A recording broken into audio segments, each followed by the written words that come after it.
সরকার বিরোধী বিক্ষোভে উত্তাল স্পেনের দক্ষিণাঞ্চলীয় শহর ম্যানিসেন্স।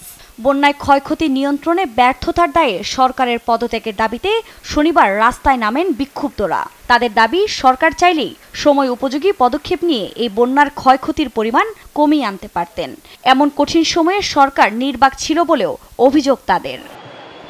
প্রাকৃতিক দুর্যোগের আভাস পাওয়া মাত্রই স্থানীয় সরকারের পর্যাপ্ত ব্যবস্থা নেওয়ার কথা থাকলেও তারা তা করেননি বলেও অভিযোগ করেন বিক্ষোভকারীরা। সরকারের ব্যর্থতার কারণে 2 শতাধিক প্রাণ হারিয়েছেন বলেও জানান তারা। জানি না আমরা কিভাবে বেঁচে আছি।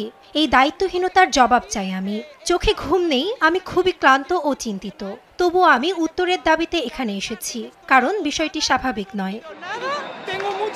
বিক্ষোভে অংশ নিয়ে আরেকজন এভাবেই তার ক্ষোভ উগলে দেন।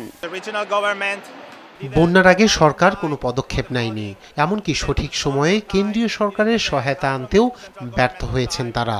বরং বারবারই পরিস্থিতি মোকাবেলায় ভুল পদক্ষেপ নিয়েছে সরকার। তাই আমরা চাই এই সরকার পদত্যাগ করে নতুন সরকারকে কাজ করবার সুযোগ করে দিক।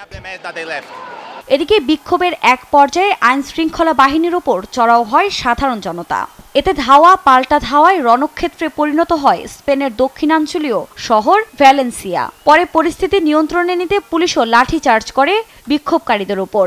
তবে দাবি আদায়ে নিজেদের শক্ত অবস্থান ধরে রাখেন তারা।